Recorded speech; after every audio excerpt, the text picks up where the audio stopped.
When I was 21 in New Orleans, United States, I saw a sign for a free yoga class. You should understand that back then in the West, only hippies and weirdos did yoga or meditation. This was 1974. But I was a little bit of both. So I went and I loved it. My body felt better, more energy, more flexible. I felt healthier, stronger. And I got a class on Yama Niyama. That those 7 hours of class, it blew my mind. Those principles sounded very powerful to me. So a Filipino Acharya came. His name was Dada, and he initiated me. I went to Dharma Chakra, which was 8 young people in a little apartment. I meditated twice a day, once a day, once a day, and then I stopped. And at the end of 7 days, I thought, should I go back or not? Maybe I'll give it one more try. But there was something about the Dharma Chakra.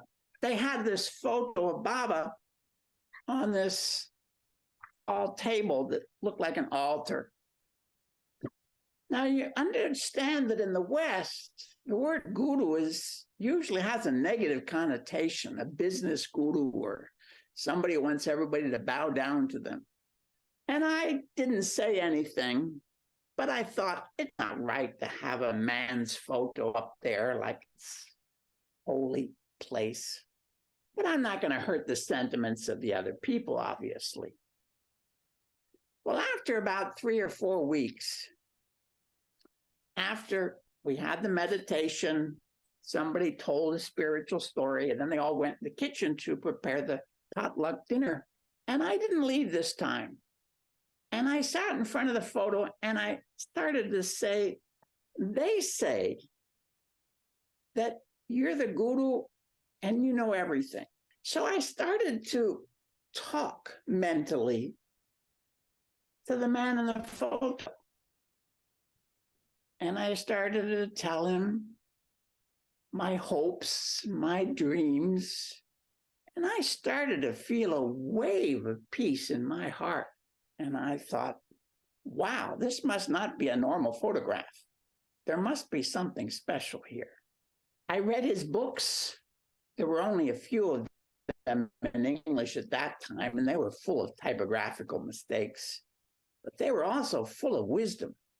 And more, I felt that this is what I want. So after a year and a half, on January 1st, 1976, I was sitting in a retreat, sectorial retreat. It was my second big retreat. And my legs were aching from sitting on the floor all day. They had us sitting on the floor in all the classes too. So on January 1st at noontime, after 5 minutes, I couldn't meditate anymore. So I opened my eyes, I held my knees up. I'm looking around, just waiting for everybody to finish. And suddenly the thought came to me, I'm going to be an Acharya, a whole timer. I had never considered that before. And at the same time that this surprising thought came to my mind, I knew with 100% certainty that I would do it. When the meditation ended, I ran out to tell my friends. You know what they all said? Oh, that's okay. Everybody goes through those phases. It'll pass. No, really, I'm going to be an Acharya. They didn't believe me, but I knew it. I had to wait 2 years. Sectorial Secretary Dadaji asked me to be an LFT first. I took LFT training with Brother Devashish in Denver in 1976. And finally, after 2 years, when I was 24, I flew to India. It was scary for 3 reasons. It was scary because I was leaving the only country I had ever known. There was no internet back then, so it really meant saying goodbye to everybody I knew. I knew that our organization would post me in other parts of the world. It was scary because the training center at that time, this old house outside of Benares, India, Varanasi, it had no electricity, no running water. There was a well in the back, and there were no toilets. It was very ecological. We fertilized the field. And it was scary because it meant I'm going to be celibate for the rest of my life. And I don't know what I'm going to feel like tomorrow, frankly. How do I know what I'm going to feel like in life? But I discovered there was a certain logic to the madness because many people talk about world peace. I think it's essential to spend time with people in different cultures, countries, to actually make world peace. My time in the poverty of the training center meant that I'm comfortable. I can go to any village or slum in the world. I've been there. I know that. And it was also being celibate, I realized, meant that I can work 24/7. I can go wherever I'm needed at any time. In my life, I've worked and lived in 32 different countries. I counted them all, at least a month. I don't count countries I'm just, transiting through or anything. At least a month or many years. I love all 32 countries. But relationships, you might have noticed, take time. And children need not only physical security, they need emotional security. I never regretted my decision.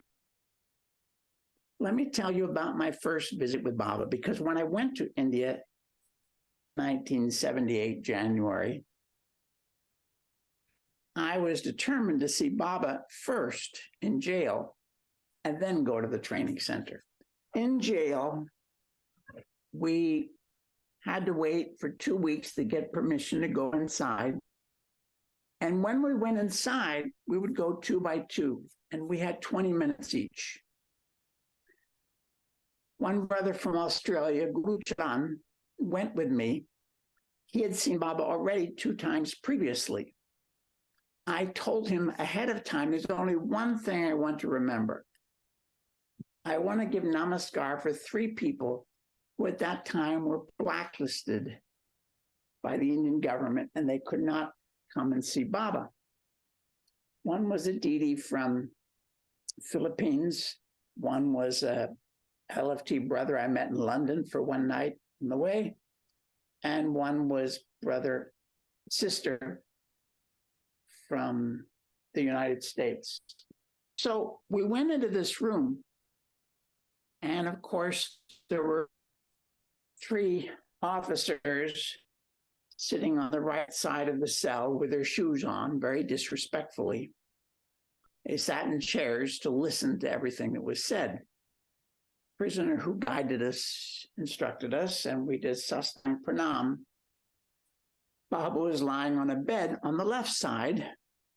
There was a little table with a pratik on it, and I saw several piles of newsletters and Anandamarga newsletters lying around the room. Baba said at that time that the Anandamarga newsletters were his food. So we did sastang pranam. He said, get up, come close, come close. He insisted that we sit so close that he could reach his hands around the back of our heads. So for the remainder of our visit, I saw nothing except Baba's face. Names where we're from. I told him that I'm on my way to Benares Training Center to become an acharya, and he smiled. We gave him some rock candy we brought. He kept it and gave us some other to take back to prasad. Then he paused, and I told him that I wanted to convey namaskar for the 3 who were blacklisted, and I told him their names. Guru Charan said that Sister Tapaswini from Australia was also on the CBI blacklisted, and she very much was desired to see him. When he heard this, he closed his eyes, turned away from us, and did a long namaskar in space. Then Baba pointed at the CBI officers in the cell. He said, they've created so many obstacles for my sons and daughters coming to see me. I personally need nothing. And it's not in my nature to ask for anything. But please, when you boys establish Sadvipra Samaj, Prout in the world, I want that the first thing you do is do away with blacklists and visas and passports.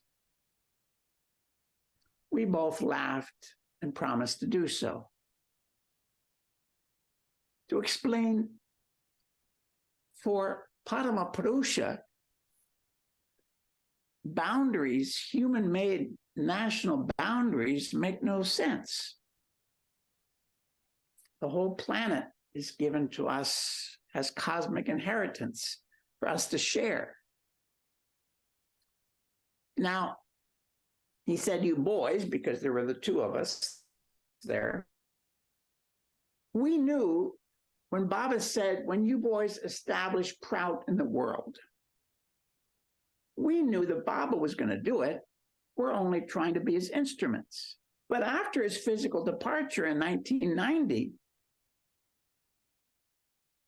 I realized there were also a premonition of that, because he knew he would not be there to see it.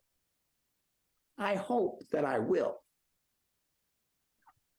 Baba said, just as a guitar makes a very sweet sound, it needs a player.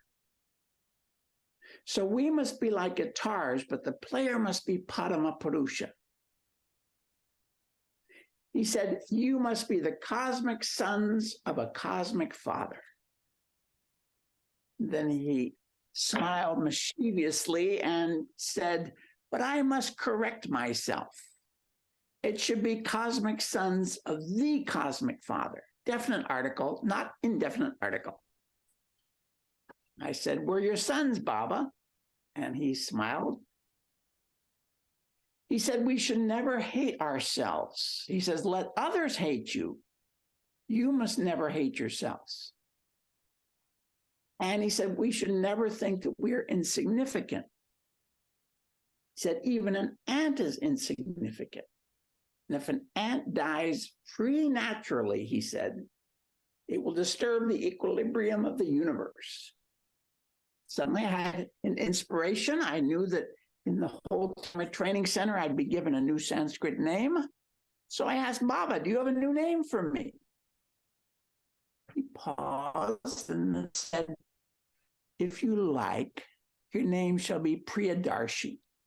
It means one who always looks on the bright side of things, an eternal optimist.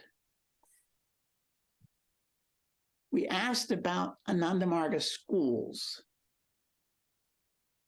And Baba talked about gender segregation in the schools. He said, in primary school, both the genders can be together. It's not so important. And where students have an awakened sense of responsibility, it's fine.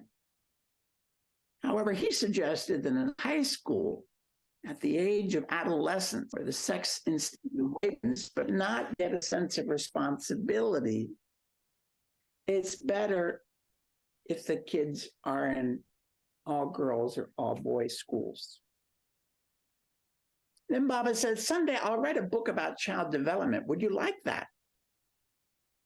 We said yes. Now, of course, during his lifetime, he didn't write that book. But afterwards, they put the book together, Janata Kumar, Yoga Psychology.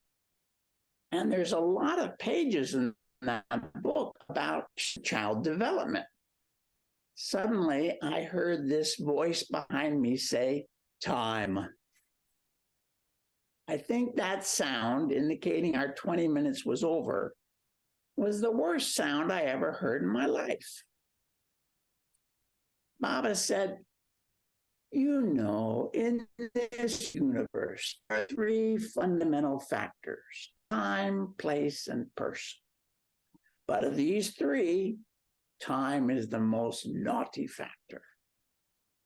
You can do Guru Puja now. So we sang Guru Puja. I watched him. And as we were leaving, he said, make yourself strong with your sadhana, your service, and your sacrifice. So that was a very blissful meeting for me with Baba. I went to the training center right after that. I went only for 3 days in Benares because the police were coming every day. And so the Dada Ranmayananda asked me and another sister to go to Kathmandu where we would train. Dada Rajaraj, who's now Vichitrananda, was our trainer. And I had 3 months there. And I found it interesting when we went, Malati was in our training center. She was the Jagrati manager. She wasn't there to become a whole timer, but Baba had said she should get tattvic training. She was attending all our classes. And after 3 months, but what was interesting to me is that when we arrived, it was more relaxed than even the Jagratis I had known in the United States. It wasn't very strict at all. But after 3 months, it was a very strict training center. And none of us had ever noticed the switch. The trainer very gently offered, oh, you could try this, you could try doing this, you can try doing this. And one by one, we did all those things, and it became a very, very strict and disciplined training center.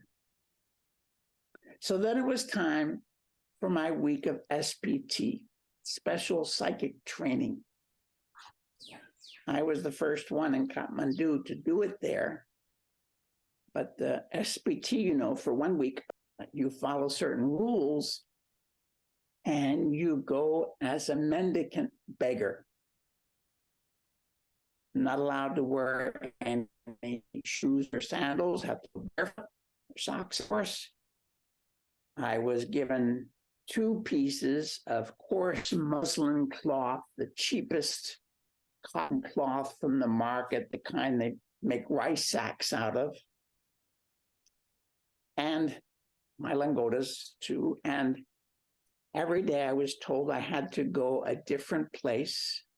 And all I could say was Hari Om Tat Sat, which is a mantra which basically means God is everything. I wasn't allowed to use a comb, wasn't allowed to use oil, soap, wasn't allowed to use toothbrush or toothpaste. We used a neem stick to clean ourselves with. And those are the rules. And when I walked out of the training center the first morning, I was told I have to go a different place every day, can't go the same place. As I'm walking out of the training center, these little kids came running up around me as I'm walking on the road, and they say, hello, mister. What's your name, mister? Where are you going, mister? I smiled, and they happily ran away. But I thought, oh, those are 2 very profound spiritual questions. Who am I? And where am I going? I'm going back to you, Bob. I thought it very interesting. Well, I had a little aluminum cup, and I found that very quickly that all the shopkeepers, they all had an old coffee can at the front of their store with pennies in it, but not really pennies, 5 paisa, which is much less than a penny, the smallest coin in Nepal. And whenever any beggar would come, they would immediately give 1 coin, and Indian custom dictated that you had to leave if you got something. But if you went to a lot of stores, you could get enough pennies to buy a meal that day. Or it was every day I would give all the coins back the training center, and any foodstuffs I'd been given, I would cook a fire, and on a clay pot, I would cook it all and eat it. Well, the third day, I went down by the river and took a bath in the river and meditated afterwards. It was lovely. And then I started walking up along this path beside the river, and I came to this very humble village. Two women were sitting on the grass on the bank in front of their little hut, talking. And when they see me, I don't think much. So I paused and I said, Hari Om Tat Sat. And they're looking at me, and my hair looks like a bee's nest by that point, barefoot, white skin, saying this mantra, some kind of holy man. So they both opened their purses, and they both put 2 coins each in my cup. Then they stood up and walked with me to the next house. And they called out their neighbor, and they explained in Nawari, I don't understand any Nawari, that neighbor gave a small handful of uncooked rice. And the next neighbor gave 3 little potatoes. And like that, every single house gave me something.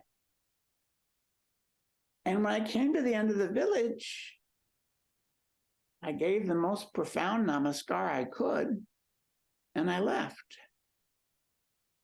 But I swear I was not the same person who entered that village.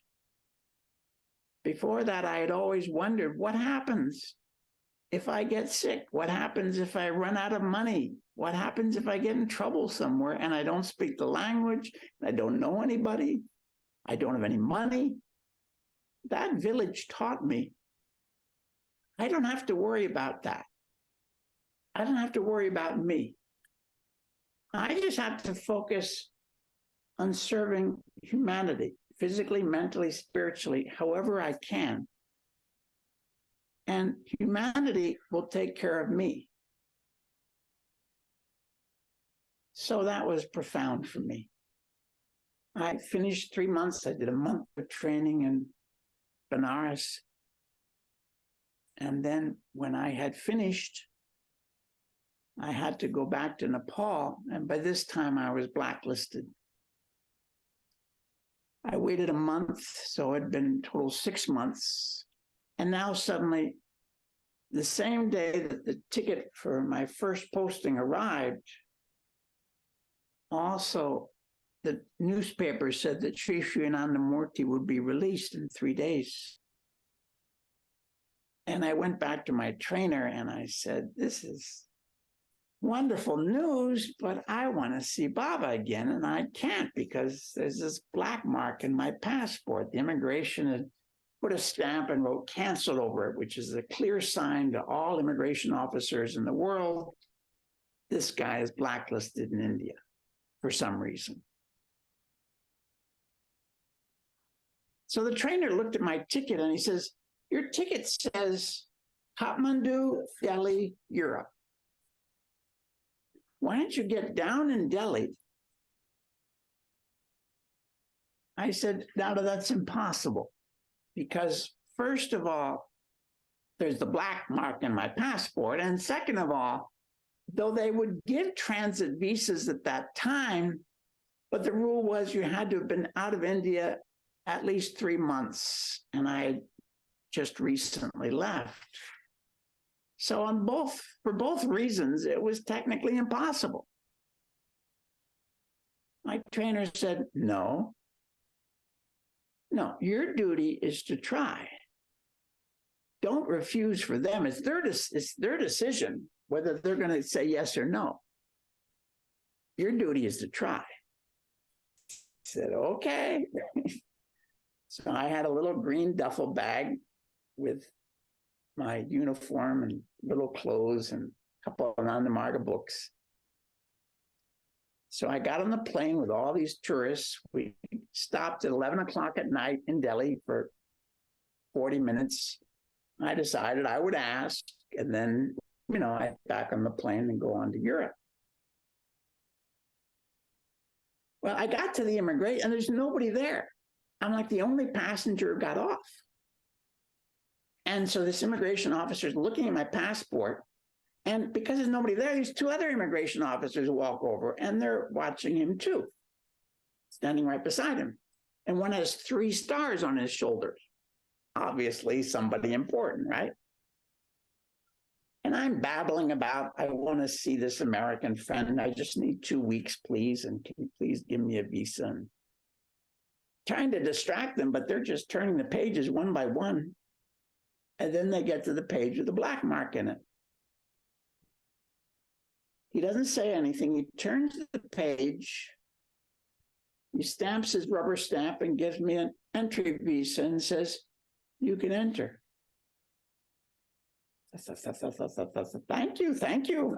And I try not to run, and I try to walk to the entrance, and I get in an auto rickshaw, and I said, take me to the train station.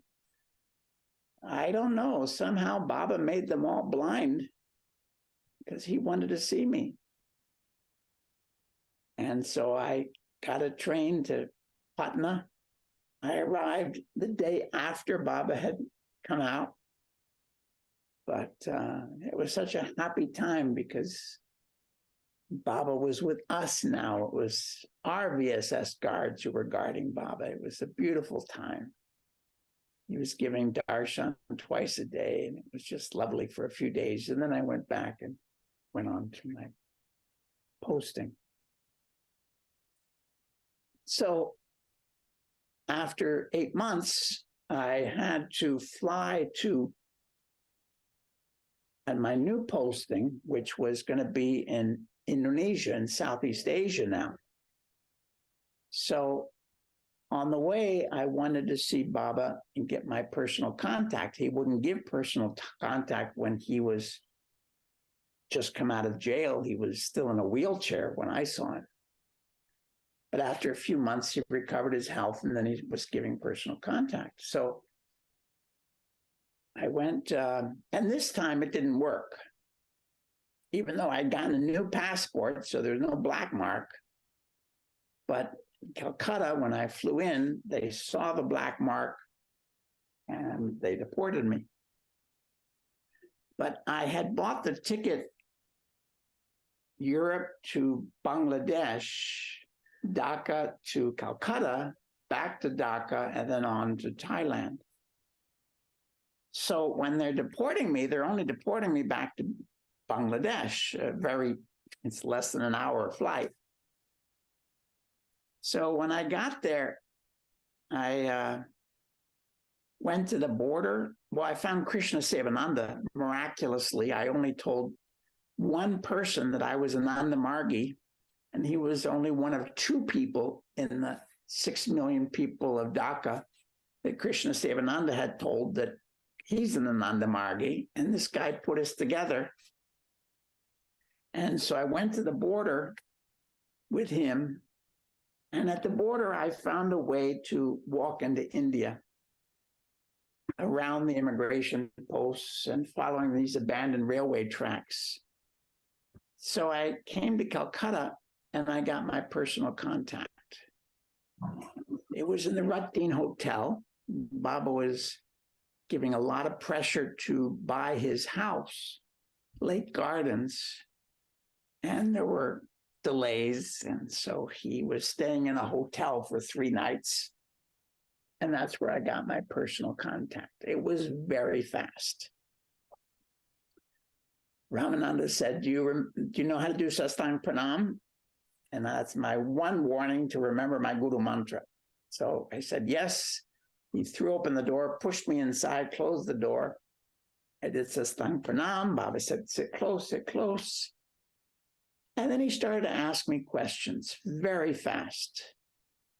And I'm a brahmachari, of course, in orange and white, but I want to be an avadhuta very badly. And Baba obviously started referring to that.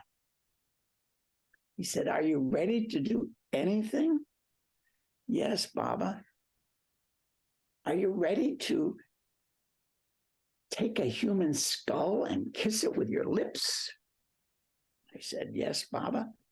He said, are you willing to go to a cemetery in the middle of the night with bones all around?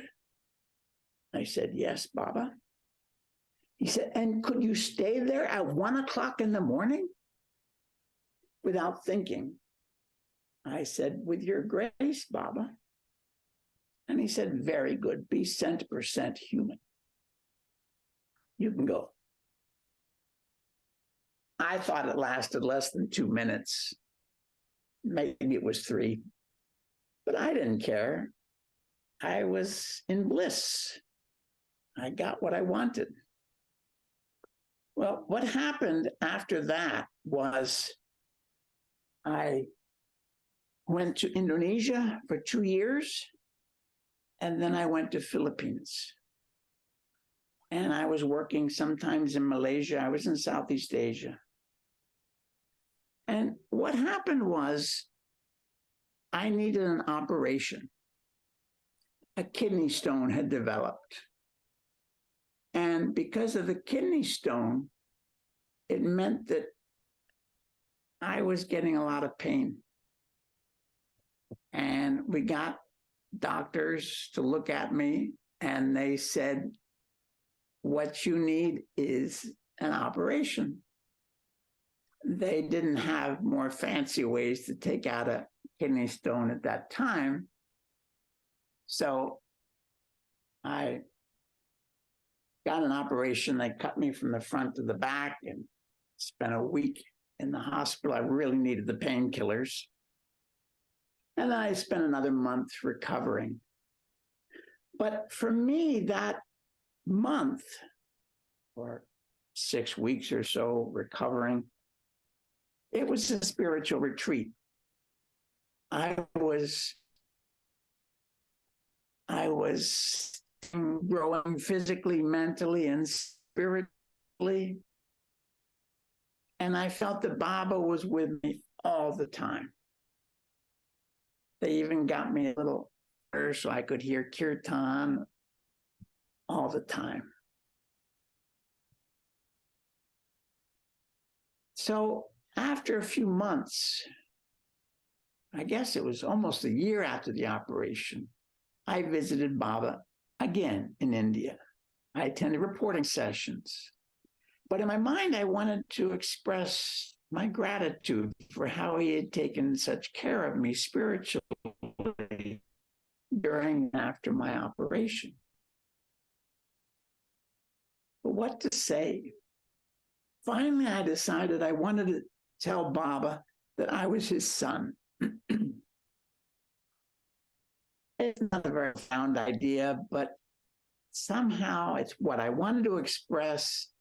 And I thought if I could just somehow get the opportunity to say that to him, that I was his son, he would understand how grateful I was. So the next day in reporting, Baba suddenly mentioned something about English. They quizzed all the workers there and said, who of you has English as your mother tongue? Most of the workers are from India and a few other countries. Only Dada Krishna Sevananda and I were born in English-speaking countries. He was from Canada, I was from America, United States. So Baba asked us to stand to one side. And then he proceeded to ask us both several questions about English. He asked me 7 questions, and 7 questions I didn't know the answer to. None. So, first question, he said, what is the adjective for the word blood? And I said, bloody? No, the Latin adjective. I don't know. He said, sanguine. Sanguinary battle is a battle with much bloodshed. He said, what's the Latin adjective for cow? I don't know, Baba. He said, vaccine. What's the Latin adjective for buffalo? I don't know, Baba. Bovine. Very good. What's the Latin adjective? What is correct? Is it between each other or between one another? I said, between each other? No, no, no. The first is correct when there's only two, each other. And one another is correct when there's more than two. Of course, but I didn't know it at that time. Then he said, which is correct, in the north, on the north, or to the north? I guessed. He says, no, no. All three are correct. In the north is correct when the object lies within the referred area. For example, Kashmir is in the north of India. The second is correct when the object is outside but adjacent to the area. Third is correct when the object is outside but not adjacent, such as Beijing, the capital of China, is to the north of India. On the north is correct when it's outside but adjacent to. Nepal is on the north of India. It's not inside, it's on the north. And the third, to the north, is correct when it's outside and far away. So China is, Beijing is to the north of India. So it's very clear. After each question, I'm saying, I don't know. Then Baba sweetly said, you know, the attitude, I don't know, that's necessary to learn anything. A person who thinks he or she knows everything is in fact quite ignorant. A humble questioning attitude is required to learn more knowledge and gain wisdom. Baba said even Krishna, who was Tataka Brahma and knew everything, he pretended that he did not know. But as for me, Baba said, I really don't know. Then Baba pointed to us and said, you boys know so much. What does Baba know? I said, Baba, you know everything. No, no, no, Baba knows nothing. Baba knows nothing. Baba asked me one more question. Actually, I did answer this correctly. He said, how do you pronounce the word that's spelled K-N-I-F-E? I said, knife, Baba. He said, wonderful. Why is the first letter K mute? Why is it silent? I don't know, Baba. Because it comes from the French word canif.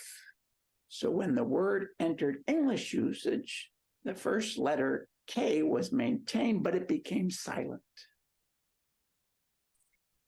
Then Baba suddenly said to me, why do you know so much? How do you know so much? My mind went very quickly. I thought, I knew very well that I don't know anything, and you just demonstrated it, Baba. But instead of saying that, I suddenly boldly answered, because I'm your son, Baba. Baba said, what? GS, what did he say? What did he say? And GS is laughing so hard he can barely answer. And finally he says, he's your son, Baba. Baba says, very good, very good, very good. I think he's saying it to all of us. Very good that we are his sons and daughters. And that he's teaching us humility and grace. He was the ideal teacher. He'd both encourage and show displeasure that when we hadn't read or studied sufficiently. But what he did with me is, first he made me feel that I'm his son.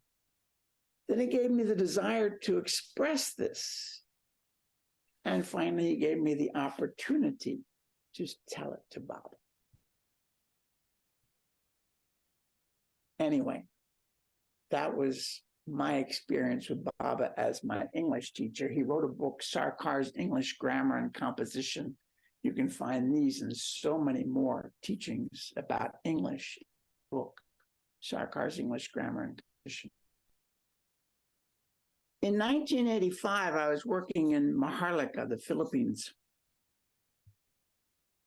At that time, we were 3 Dadas, 3 monks, and 7 Filipino brothers, volunteers, LFTs, living with us in a very old house in Paco in the center of Manila.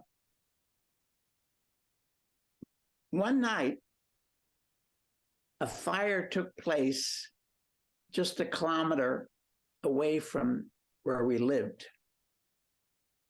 We could see the horizon was glowing from the fire. It was a slum that had burned down. 50,000 people lost their homes that night. Nobody was hurt by the grace of God. But the houses all burned down, partly because the water happened to be turned off at the same time that the fire broke out. There was some speculation that the dictator's wife, Imelda Marcos, actually wanted to move everybody out of there and build some middle-class houses there. But the people didn't want to leave, and so a fire happened to take place. Well, the boys were getting all the news minute by minute from the streets. And I'm standing in the driveway. We're looking at the glowing horizon. Dada Arginanda at that time said to me, "We should do social service." I thought quickly, and I said, "Dada, I'm in charge of this office here, the sectorial office, and we have a total of $8 and 10 kilos of rice, 20 pounds of rice. That's enough for us to feed us for 2, maybe 3 days. How are we going to feed anybody like that?" Dada said to me, "Don't argue, just go with the flow." Okay. We called the brothers together. We gave them 5 of our last dollars and gave them, which would be bus fare to go and come from Divisoria, the all-night market. This is the wholesale market where the restaurants would go to buy boxes and boxes of vegetables and fruits and things. So they all went. We left out a Chutananda there in the house. And Arginanda and I, we walked to the fireside. Everybody was in shock. They didn't know what to do. We found a convent, Catholic convent, right across the street from the fire. All along the highway, people had piled their belongings and were sitting on their belongings. At the Catholic convent, we asked the nurse, "Could we distribute food in your parking lot?" The parking lot was full of people now.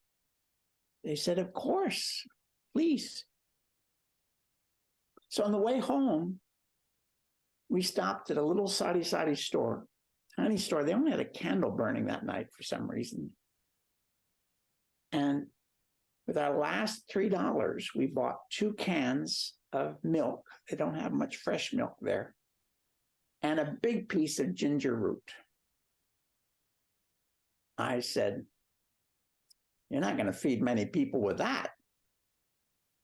Dada said, "Don't argue, just go with the flow." Got it. Mum's word. We walked back to Paco Yoga House, 1 o'clock in the morning. We put a big pot on the stove, put in the milk, the ginger, made some hot ginger milk, something, and we carried it back to the fireside. As soon as we got there, we found some table or something to put it on. People are lining up, bringing cups or bowls or something, women and children. And as soon as we're starting, this stranger taps me on the shoulder and says, "Wait here, don't go." I thought to myself, I'm not going anywhere. I got all this milk to give away. Well, 20 minutes later, when the milk is finished, the same man comes back and he says, "I was so inspired by what you guys are doing that I just bought $200 of bread rolls." Pandesal, they call them in Philippines. "But I don't know how to give this away, so you do it." We said, "Okay." That's a lot of bread rolls, $200. His van was full of these bags. So we grabbed a bunch of bags each and we walked up in different directions down the highway, giving bread to anybody who was still awake. I remember some teenage boys said, "What? No margarine or jelly? What kind of..." But they were joking with me. We were having a laugh together. So we finish giving it all away in a couple hours. And finally we walk back and we get back at 5 o'clock in the morning, just when the boys are coming back from Divisoria. They have 12 full rice sacks, big, full of vegetables, because the vendors in that all-night market, they had the same news that we were getting from the streets. And all the vendors gave something. So we immediately put a big pot on we only had 2 burners in the Jagati. Big pot, put rice in, put the vegetables in, and at 6 o'clock in the morning, Dada Chutananda and a couple brothers walked to the fire site with this big pot and started to distribute it. And we immediately put another pot on and made another pot of rice stew. Lugao, they call it, Philippines. And at 6:30 in the morning, I start calling everybody, all the Margiis, and say, "Please come. There's been this fire. Please come and help us chop vegetables." And they came. And they have kirtan going on a little tape recorder, and they're telling stories, and everybody's happy chopping vegetables and cooking. And immediately then I started calling everybody else we knew, friends of friends, some Chinese businessmen we had taught yoga to a few times. And at 7:30, the first car arrived. They popped the trunk, 50 kilos of rice sack, boom, and they drove off. Now we got rice. 8:30, the second car comes. They pop the trunk, 2 50-pound, 50-kilo sacks of rice, and a case of baked beans. Everything went into the rice stew. We never served breakfast. We didn't serve lunch. We didn't serve dinner. From 6 in the morning until midnight, we continuously served lugao, rice stew, for 3 days and nights. I know, because that's all we ate for 3 days and nights too. I remember. Finally, on the 4th morning, the government finally started to provide cestas básicas, basic foodstuffs, to the victims of the fire. And they had immediately started rebuilding their homes, many of them. Some had gone to live with relatives. The emergency was over now. They could cook for themselves. But what was interesting was the national newspaper at that time, the biggest one, was called the Bulletin Today. They didn't very much like Ananda Marga. But 2 journalists had been covering the story of the fire. And they reported in the middle of their story that the Ananda Marga Universal Relief Team had distributed hot milk and bread to 2,000 people the first night and hot meals to 20,000 people over the next 3 days.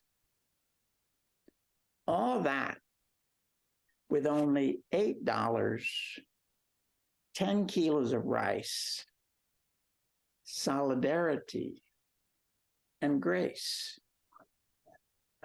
Wow. For the Filipinos, they can hardly remember it. It happened so many times. It's normal for them. I'm from the United States.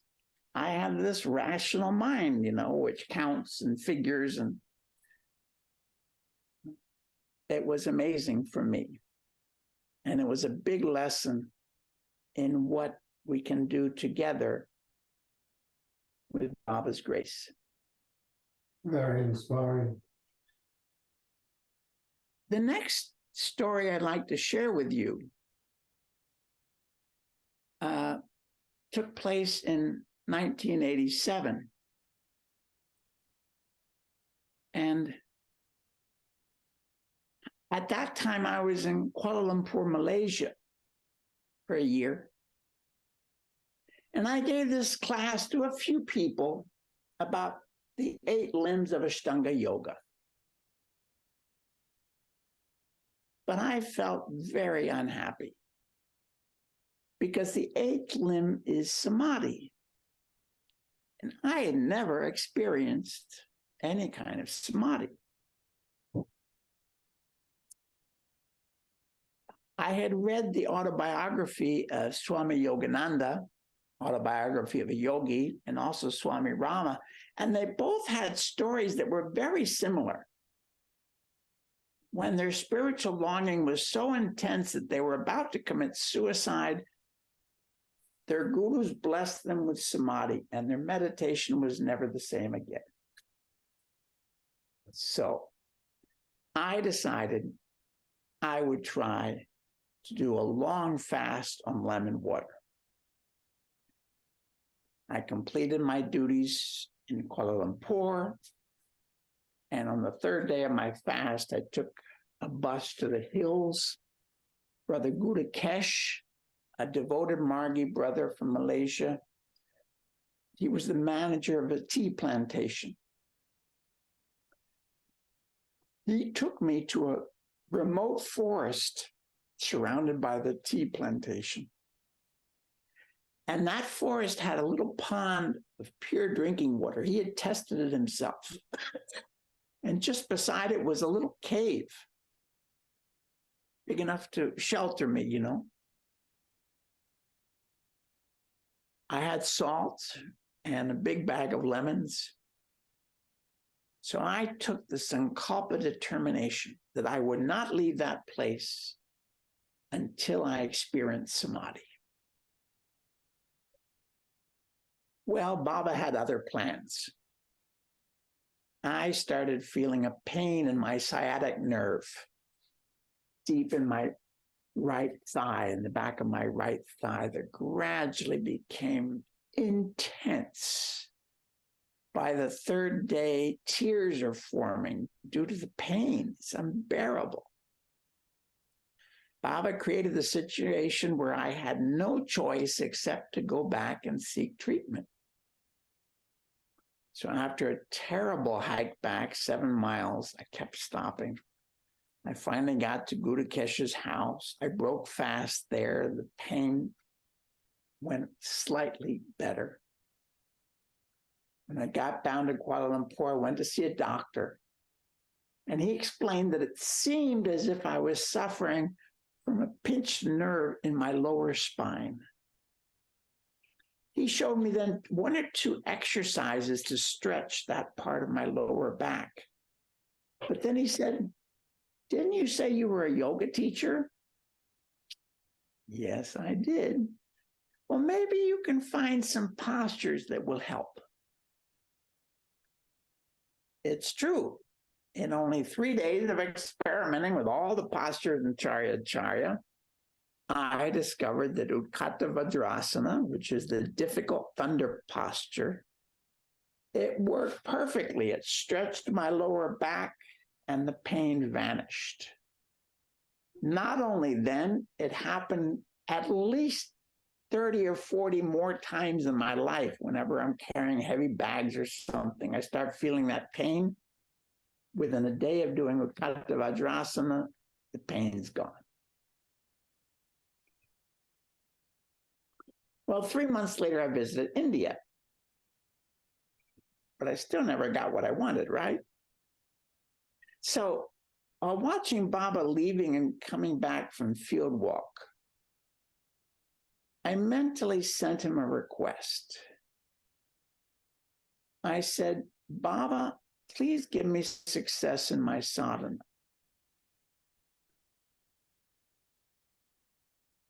After one day, I thought, this is really stupid.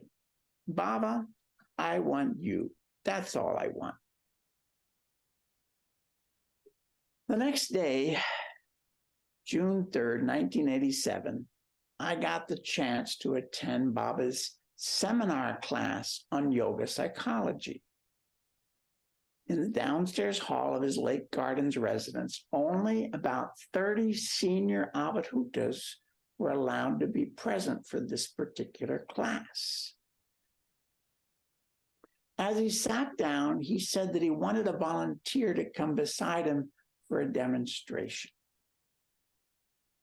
I thought to myself, I would love to be the one, but I won't go there unless you call me personally. So one thin Dada ran and stood beside him. Baba looked at him and said, no, he should be broad-chested. So he ran back. Another Dada, very broad-chested, ran and stood there. And Baba said, no, he should be born in a cold country. What are the cold countries, Baba said? Well, southern part of Chile and Argentina, Russia, the Scandinavian countries of Europe, the island of Tasmania in Australia, Canada, and the northern half of the United States.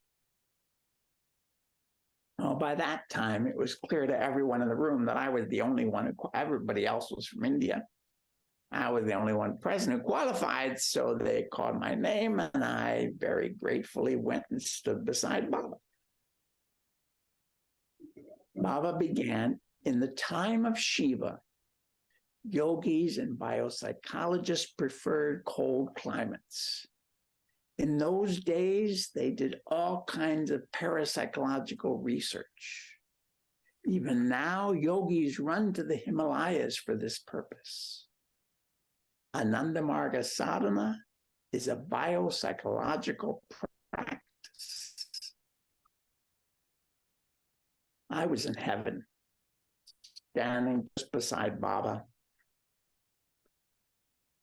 Then, he seemed to answer my internal hope for success in sadhana by saying, if in a particular life one performs sadhana but does not attain salvation, one will have to come back again. Under such circumstances, one may or may not remember one's past life. It depends on the pituitary gland. Then in the latter part of one's present life, say at the age of 40 or later, if one's mind reaches the pineal gland, one will attain salvation. He spoke about the chakras and plexi in the body. And he took his stick and he waved it up and down in front of my chakras, as if he's demonstrating, like a teacher, where the chakras are located in the body. Now, all the 30 avatas in that room knew perfectly well every location of every chakra. But then he asked me to sit down beside him and touch the other end of the stick that he was holding, touch it to my Agra chakra and then to my Sahasrara chakra. I felt waves of peace. Then he continued speaking, and Baba said, I'm embracing Baba, not physically, but I feel like that. And Baba says, if one does not attain salvation in a particular life, in the next life, after the testes glands or the ovaries start to function, one will have to become a spiritual aspirant, leaving one's hearth and home to become successful in spiritual life. He used the very word success that I had been requesting the day before. And it's interesting because Baba said many times that any family person can reach the highest levels of sadhana, of spiritual realization. But he was talking, and I was standing beside him. For me, I did very much feel that I had to leave my hearth, an old English term for the fireplace, my hearth and home, for my success in spiritual life. And then Baba ended with this phrase, a spiritual aspirant is to perform spiritual practices to satisfy Parama Purusha in the form of Parama Guru. That is why it has been rightly said, Guru Kripahi Kevala. The grace of the Guru is everything. There's a word, Ahatuki Kripa, which means grace without reason. What I read is from Baba's, because it was published as part of the chapter Biopsychology in the book Yoga Psychology. But grace without reason comes to all of us. And what we do with that grace depends on us.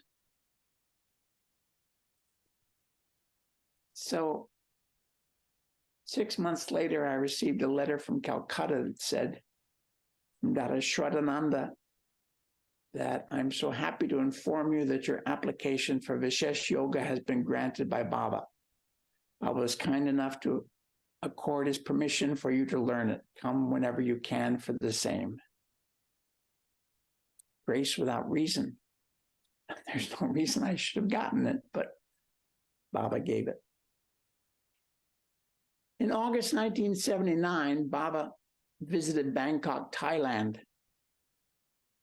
I was the only worker at that time in the countries of Indonesia, Singapore, Malaysia, and Thailand. When Baba arrived, I had a problem because I always felt rather speechless in front of Baba. But he was always so cheerful, and he chatted with us. He explained, chatting is light conversation in a jolly mood. That was his definition for chatting. And he said, news, what is news? It's all the information from north, east, west, and south. NEWS, news. In one darshan in Bangkok, he was talking, explaining that sentiment is stronger than reason. He said, the sentiment to do service is very noble. He said, one portion of your mind is saying, today I'll take hot rice. Another portion of your mind is saying, in the near future, I'll try to go to Calcutta. Another portion of your mind is saying, now I'll have to do some relief service to the people. Another portion is saying, I should do something concrete for the boat refugees from Vietnam. There's so many thoughts within your mind. Another portion of your mind is saying, I'll become a whole-time worker. I'll leave my house. Another portion is saying, but my mother will be weeping. Another portion is saying, no, I'll have to do something for the greater world.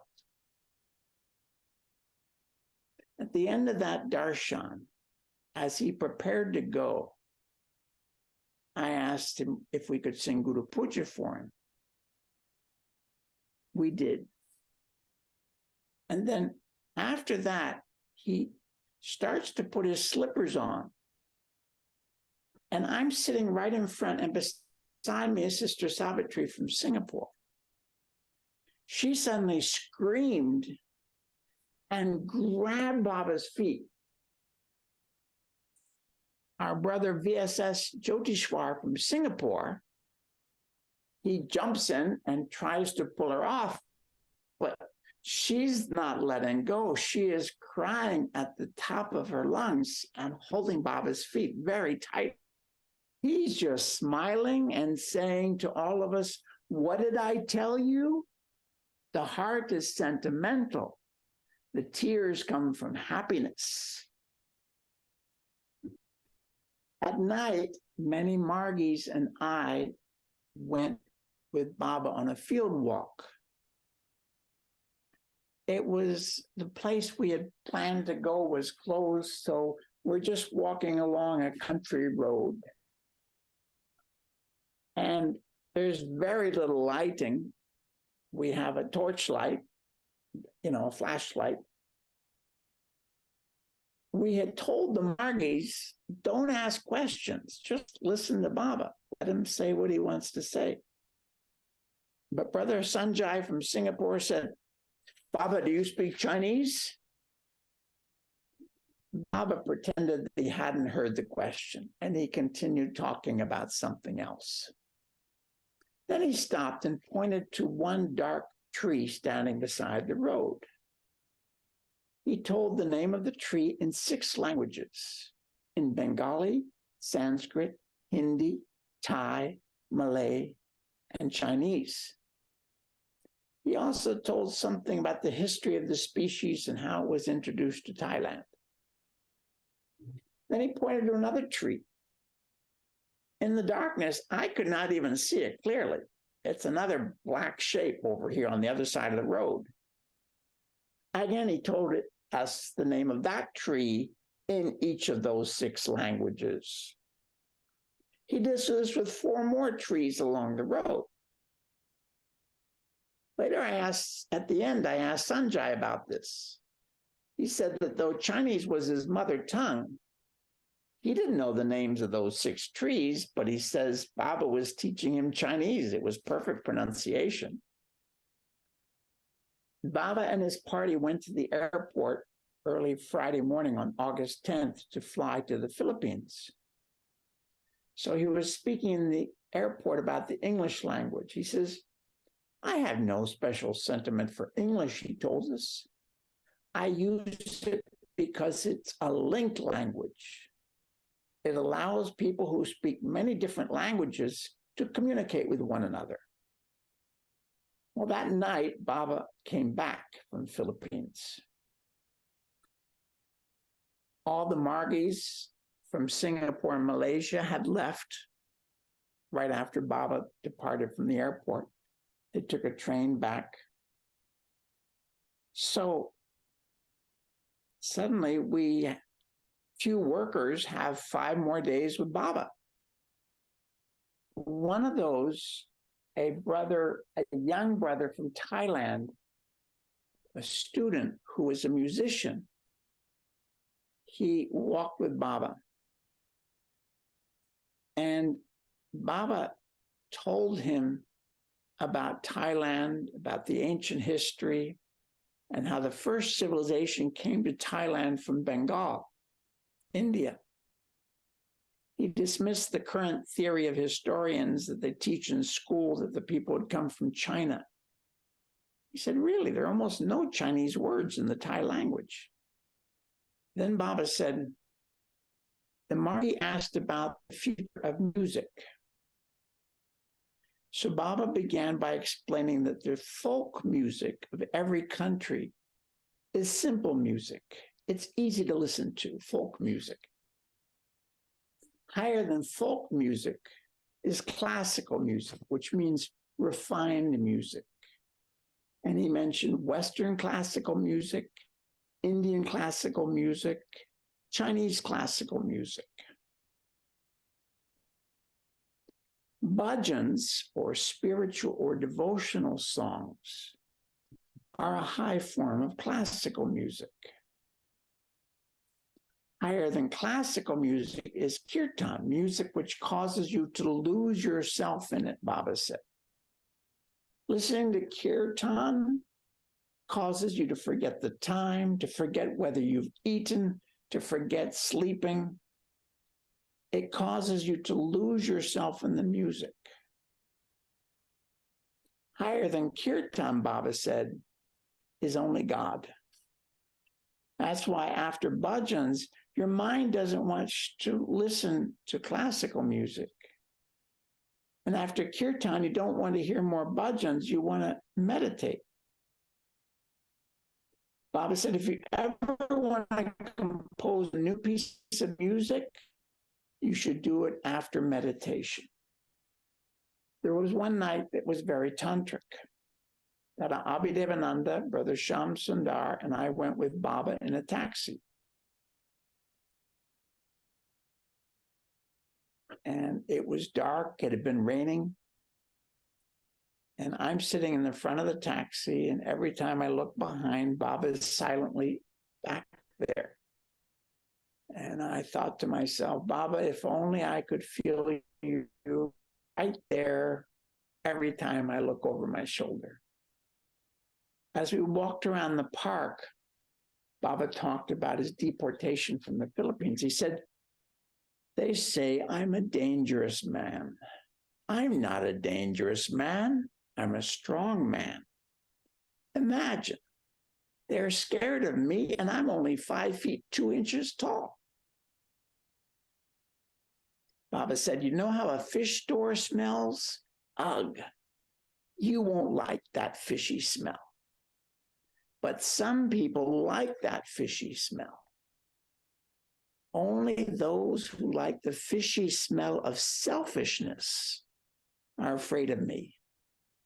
Selfishness is a mental disease, and they know the Prout gives no scope for selfishness. You know, Sham Sundar, my workers do my mission. I only assist them. We asked Baba to sit down before going back. The park bench where we stopped was small. It was just big enough for 1 or 2 people.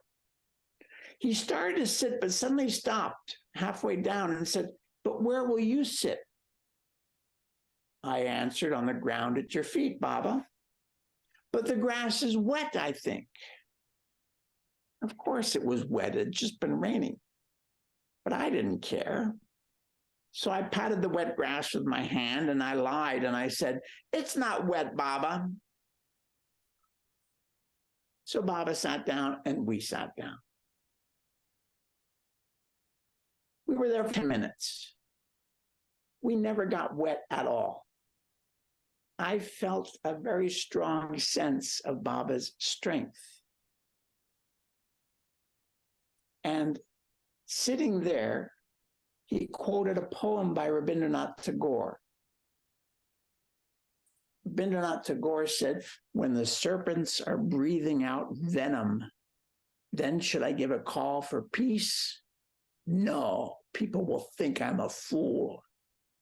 So before I die, I should rather give a clarion call to those who are preparing in every house to fight against the demons. And Sham Sundar asked Baba, what should we do when we encounter psychic torture? Should we tolerate it or try to change it? Baba answered, 2 things must be kept in mind. First, we should make ourselves psychically strong. And second, we should think carefully before taking any step. Never speak or write anything against MIPs until you're strong enough to defeat them. What are MIPs? Men in power. MIP.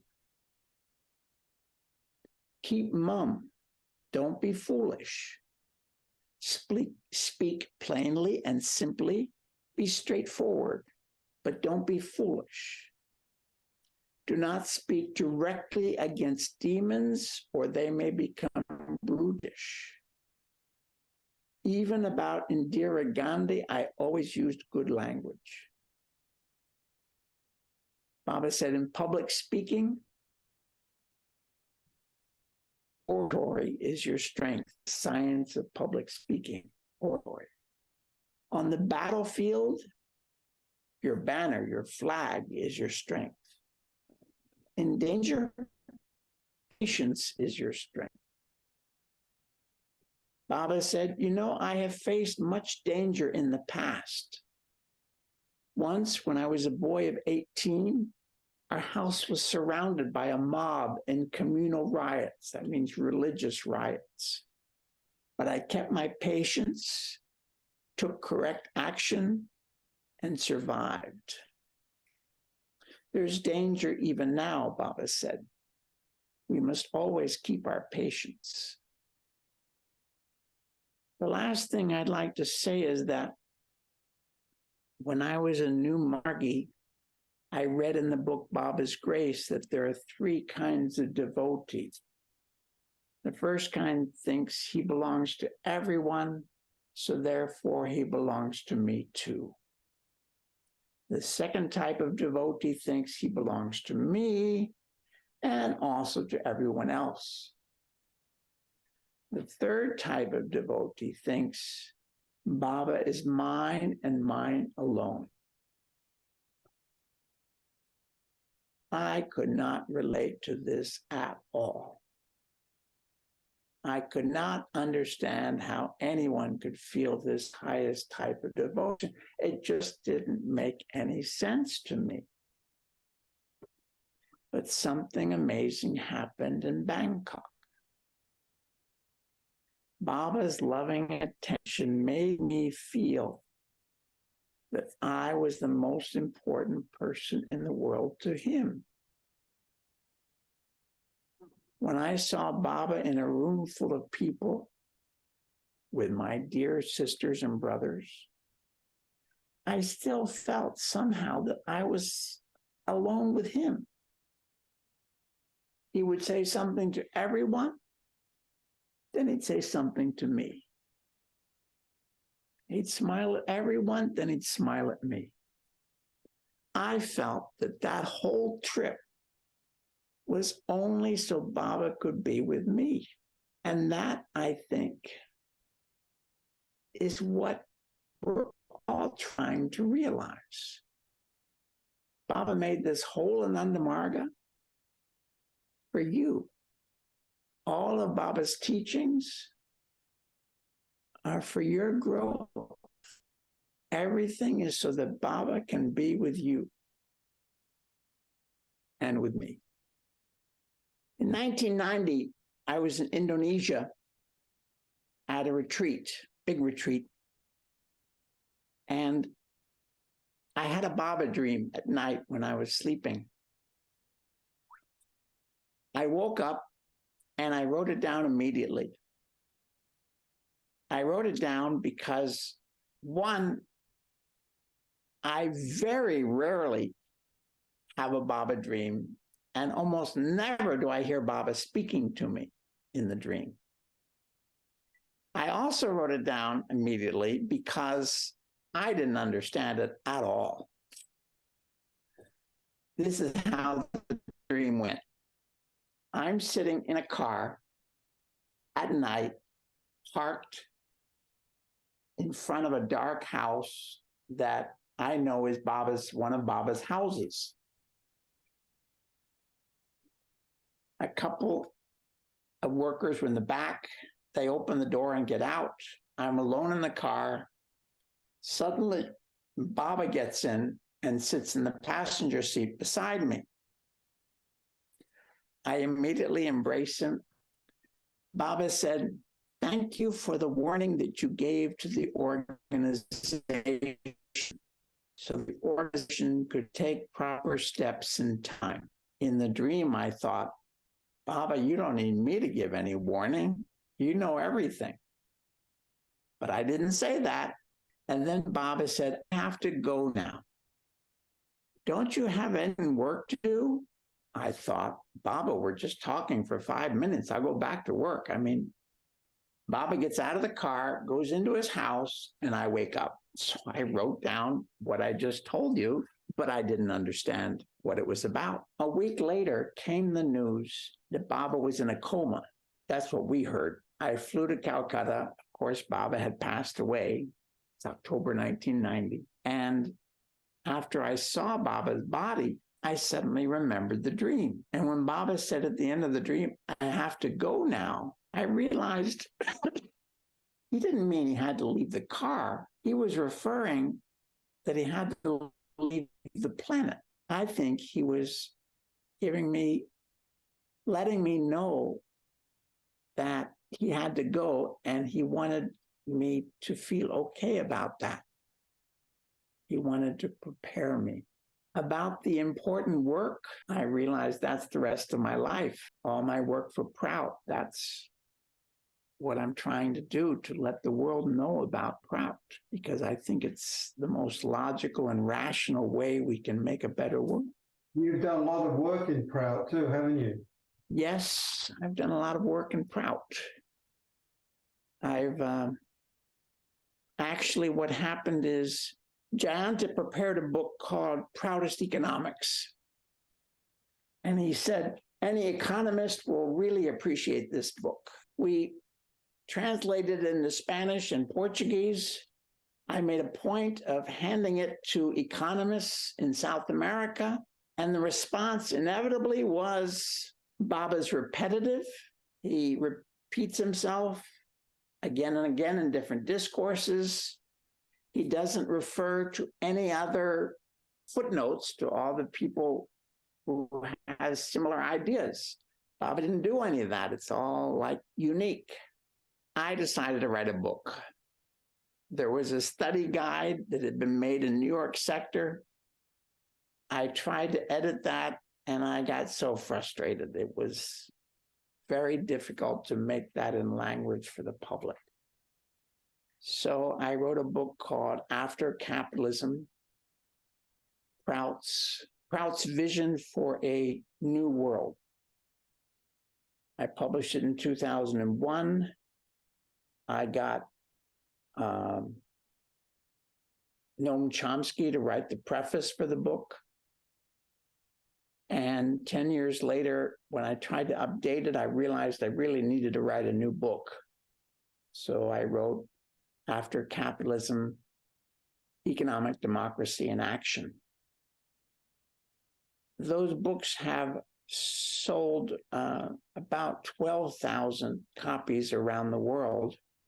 It's been translated into 10 languages. And I wrote the book to get people interested in Baba. Later, I made a book called, with Mirabai, I made a book called Tools to Change the World, a study guide based on the progressive utilization theory. I've able to meet a number of presidents. I managed to meet President Hugo Chavez when I was in Venezuela. I gave him a copy of the book in Spanish, and he talked about it on national television. And he said, we appreciate this book, and let us go ahead with spirituality, spirit, righteousness, and the moral force that guides the world. I like that. We had a lot of success in Venezuela. I was also invited to come to, we met the president of Guyana and gave him a copy of the book. And I was invited to go to Ireland when one brother gave a copy of the book to the Irish president, Mr. Higgins. Mr. Higgins is still the president of Ireland. He read it, contacted the Margii, the Irish Margii, and said, yes, he would be happy to meet me. So I flew there. We had an appointment. We went to the presidential palace in Dublin. An army captain met us at the door, and we signed in, and he explained the entire visit. I said, how long will it last? He said, that's totally up to the president, but usually 10 minutes. He said, the president will stand here. You'll stand here when the president comes in. You can hand him a copy of your book or take a photograph with him, and then you can sit together. There was tea there, and the ladies said they would give me orange juice, and okay. So he comes in, we took a photograph. He held a copy of the book and the photograph. As soon as we sat down, then he asked for his secretary to bring his personal copy of the book. And when he held it, it was covered with ink. He had written on many of the pages. And he started reading some quotes to me. And he said, you know, in Davos, Switzerland, they always have these meetings, the World Economic Forum, but they have ashes on their tongue when they talk. He's a poet. He's published several books of poetry, and he had been to Central America in human rights groups. And as president of Ireland, he said, this book needs to be widely circulated. So he gave us a contact of an economist who arranged some lectures for me. He also, the National Trade Union gave an interview about the book and published that for 100,000 subscription or something in all of Ireland. So it was an exciting visit. Prout has tremendous potential, I think, to reach good people. The interview lasted an hour and was an inspiration to all of us. Sounds wonderful. Prout has the potential to reach everyone. It's logical, it's rational, it makes sense. And Baba said once when he was walked by in 1990, last year of his physical life, he said, how will Prout be established? Will it be established by the sword or the fist or the mystical mantra? Answer, none of the above. Neither the sword, violence, or military power, neither the fist, political power, neither the mystical mantra. Prout will be established by the intellectuals and spiritualists. Your duty, he said, is to get the news of Prout and Ananda Marga to every corner of the world. Then the intellectuals and spiritualists in each country, they will make Prout happen. To me, that's the touchstone of my work. You had a very inspiring experience in Rio, I understand. Yes. In 1992, I was transferred to Brazil. And I desperately tried to learn Portuguese. I had just arrived and they were preparing for Echo 92. It was the Earth Summit. It was the first time that leaders, presidents, prime ministers from virtually every country, more than had ever met before, came together to discuss the environment.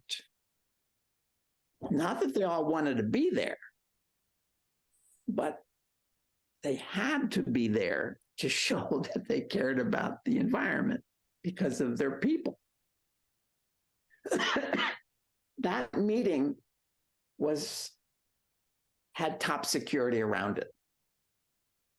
But the non-government organizations organized a simultaneous event in a large park in downtown Rio de Janeiro, right beside the ocean, a few miles away from where their UN leaders are meeting. And that was fascinating because they put these tents, they looked like structures. About 100 people could sit inside for a workshop. They had platforms and carpets, but it was tent.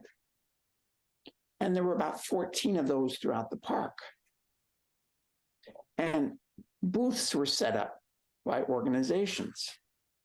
Over 1,200 organizations set up a booth to explain about their work. We had a booth for Prout, a booth for Ananda Margii, and a booth for Mort. Well, about 6 weeks before the event, one Margii calls us and tells us that one NGO is organizing an interreligious vigil, an all-night vigil. I wasn't very optimistic about this. Religions, a lot of dogmatic people are there. Well, the first thing I learned is that in an interreligious program, everybody's open-minded. The dogmatic people don't show up. They're not interested in interreligious anything. The second thing I realized when I showed up at the meeting, every person who came to that meeting, about 30, the organizer, Ruben Fernandez, greeted every one of us with respect. The Catholic priest, the Lutheran minister, the Hare Krishna, myself, the Candomblé and Umbanda, which are Afro-Brazilian religions, everyone equal respect. That impressed me. He explained, we're going to have this all-night program.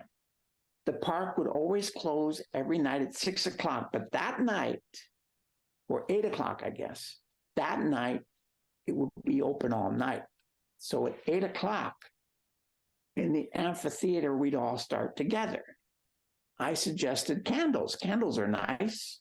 Everybody liked the idea, so they got candles for everybody. And they said each group will have 2 minutes to invoke the Supreme, however you want to do that. So they drew names out of a hat, and out of the 14 names, Ananda Margii was first. It turns out by the time it actually took place, there were 36 organizations lined up to give a 2-minute program. Dada, Nabanilananda, and Didi Anudyana, they sang Sangha Chadwang. Explain what it meant? Sangha Chadwang. Okay, 2 minutes. Now, these 14 tents, each one of us had that tent to use for the 6 hours. So I asked the Margiis, what do you want to do? They said, Akanda Kirtan. Okay, we'll do Akanda Kirtan. I thought I was clever. We printed 1,000 leaflets, half page, explaining Kirtan in English on one side and Portuguese on the other side, for both the Brazilians and all the foreigners who had come for this event. And I had 2 Dadas who both were fluent in Portuguese and English. I wasn't at that time. They're standing at the entrance with a box of these, to hand out these.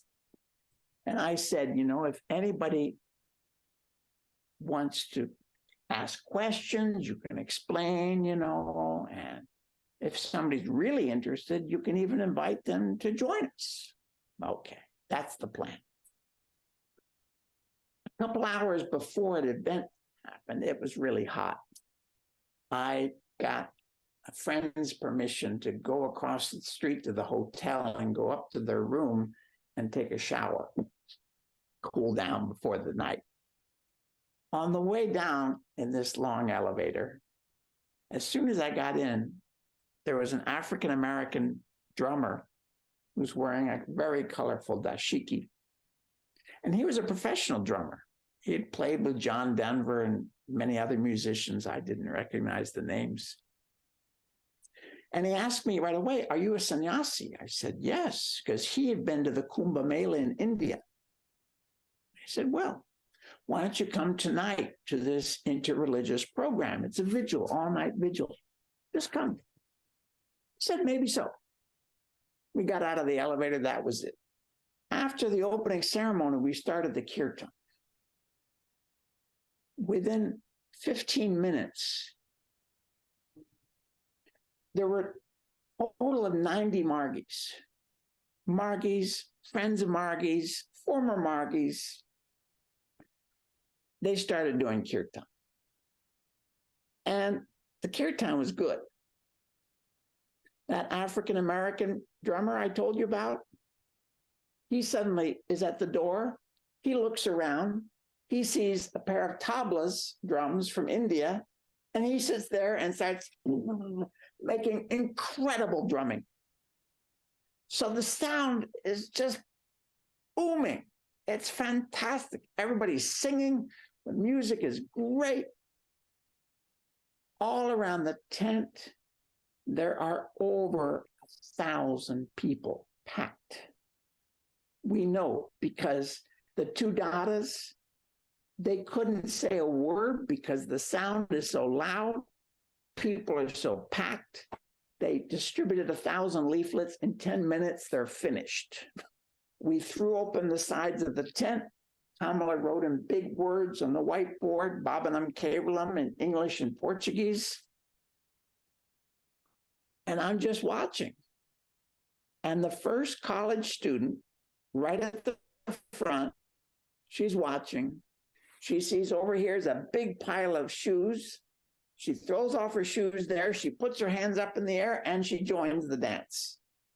And then all these other Brazilians threw off their shoes and put up their hands and joined the kirtan. 800 people danced kirtan with us that night. It was incredible. And, you know, these three Dadas, Dada Gyanananda and Dada Pavanananda and myself, we all stayed on the outside so people could see. And it was just incredible. For 6 hours it went on. Very, very strong kirtan. Then finally, the 6 hours are over. We meditate for 30 minutes, and then we go over to the amphitheater for the closing ceremony. Now, some Dadas had reserved seats for us, so the Margiis are all sitting in one section. There's 5,000 people in this amphitheater, right? It's just about to start. Kamala and Nabanilananda and myself met at the foot of the stage. And we were not on the schedule. We were not on the program. The big religions were there. The head of the Catholic bishops of Brazil, Archbishop Dom Elder Camara, was there to speak. He's on the stage, and beside him is the Jewish leader of Brazil and a Muslim leader sitting beside him, and a few other very big, a Buddhist, of course, is there. So we're not on the program at all. Now, Dada Nabanilananda said that he and Kamala were going to wait backstage just in case there's ever an opportunity. But the three of us talked, and I said, and they agreed, we shouldn't do kirtan because we don't want people to feel like we're pushing our religion on them. No. So if we get the opportunity, we'll just sing an English song. We all agreed. They went backstage. I sat with the other Dada in front in this crowd of 5,000 people. There were 200 journalists at the foot of the stage of this amphitheater. The Dalai Lama was supposed to come, but he hadn't showed up yet. So Ruben Fernandez, the organizer, gets at the microphone and he starts stalling for time. He starts reading off the names of each of the religious and spiritual groups and all the different leaders who had signed up for this program. It's kind of boring, but everybody's just waiting, you know. Suddenly, at the back of the stage, somebody starts shouting out in Portuguese, "You're all going to hell. Jesus Christ is the only way. You're all going to hell." No way to stop him. So Ruben Fernandez stops reading his boring list and he says in the microphone, "Now we'd like to ask the monks and nuns of Ananda Marga to please sing their mantra."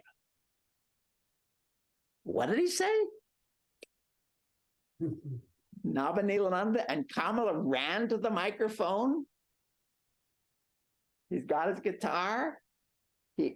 Kamala explains it in Portuguese and English. And they start to sing. And we, Margies in the front, start to sing. But all these other people, the other 800 people who had sang with us all night, they started singing kirtan too. It was beautiful. 10 minutes go like this. And suddenly the Dalai Lama is there. And so they stop and Dada and Kamala disappear backstage again. And the program begins. And it was beautiful. A woman sang this beautiful song. Musicians sang with the Hare Krishna musicians very beautifully. The Dalai Lama spoke, others spoke. It was beautiful. At the very end, spontaneously, without planning, the 10 religious leaders on stage all stood up and embraced one another. It was lovely. And the Brazilians want something more. Dada Nabanilananda then came to the microphone and said nothing because the microphone was turned off. So very cleverly, he points to the microphone, shakes his head, he points to the sound engineer over here, and 5,000 Brazilians all shouted, "Turn on the microphone." The sound engineer, fearing for his life, turned on the microphone. And then Dada Nabanilananda says, "I'd like to ask Paul Winter, who had played earlier, to please join us for our mantra." Paul Winter came, and these other musicians, and the Hare Krishna drummer, "Would you please play with us?" "Yes." Okay, and so now there's a whole orchestra in front. Again, they explain, and they start to sing Bhavanam Kevalam, Dada and Kamala, and these other musicians. And remember the African-American drummer in the colorful dashiki? He was also backstage. He runs to the front of the stage. He throws up his arms and he says, "Like this." And he started dancing kirtan at the front of the stage. And 5,000 Brazilians all stand up and put up their arms and they start going like this, back and forth. It was amazing. The journalists, they actually recorded. I saw a recording of it later, but we somehow lost it all. But this I can tell you, until that day, I thought that the universal mantra meant that if you didn't have a personal mantra, if you weren't initiated yet, you could use the universal mantra. It would work for anyone. And like a universal antidote we learned for poisons in first aid class. After this event, watching 5,000 people sing and dance kirtan, I totally changed my opinion. I realized that Bhavanam Kevalam really is for everyone. And it has a lot more power than I had ever given it credit for. When I went to South America is very far away geographically from India. It's on the other side of the planet. And the culture is very different. We had stories of Baba, but the stories of Baba in India are hard to relate to. So I decided to record stories of Margiis of South America. We called it Baba's Love for South America. Mystical experiences with a spiritual master. And we called it Volume 1. I asked Margiis to write their stories. In a year, we got only 2. So then at every retreat, I would get a couple Margii volunteers at the start of the retreat, not during the programs, but at all the other times, to record the stories of different Margiis. We wanted 3 kinds of stories. Any Margii who had physically met Baba's, encountered him when he was alive. We wanted stories of Margiis who had had dreams of Baba. And we wanted stories of mystical experiences with Baba. Each of the stories, we asked the people before we started, because we didn't interrupt them when they were talking. That was not allowed. Only at the end, the interviewer could ask questions. So I told them, write down any questions you have, but don't interrupt the flow. And we asked the person, tell what happened, tell how you felt. Because many people, everybody knows how they felt, but unless they tell it, we, the readers, don't know how they felt. And what you learn from the experience and what you want us to learn from that experience. So we did that. We got stories from all the different countries of South America, and we translated every story from Portuguese to English and Spanish and all the other different variations we got, because we got stories in all the languages. I recorded stories too of workers who had experiences in South America and workers who came from South America. But my stories weren't there, of course. I had just arrived. So later I advised the Book of Baba Stories from North America. I helped put together the Book of Baba Stories from Europe. I helped with 2 volumes of Baba Stories from Maharlika in the Philippines. There's now a Book of Baba Stories from Africa that's great.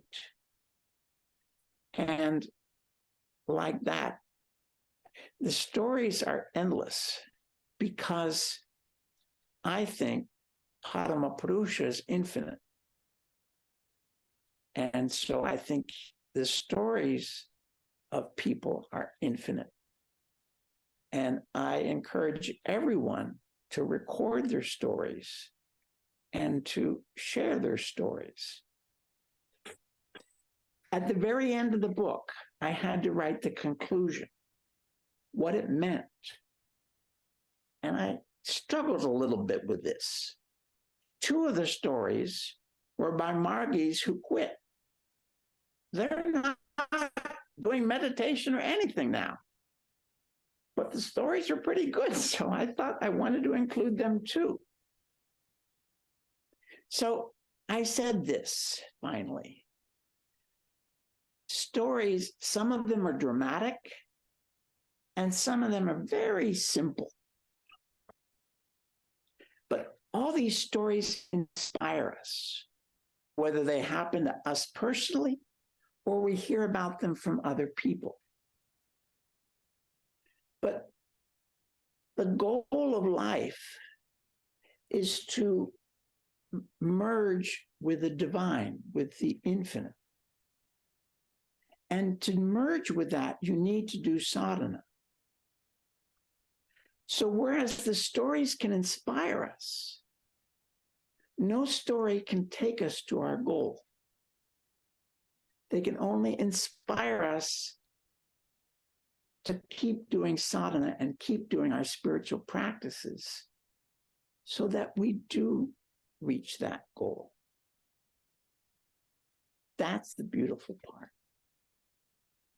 And that's what I want to leave with all of you. Thank you.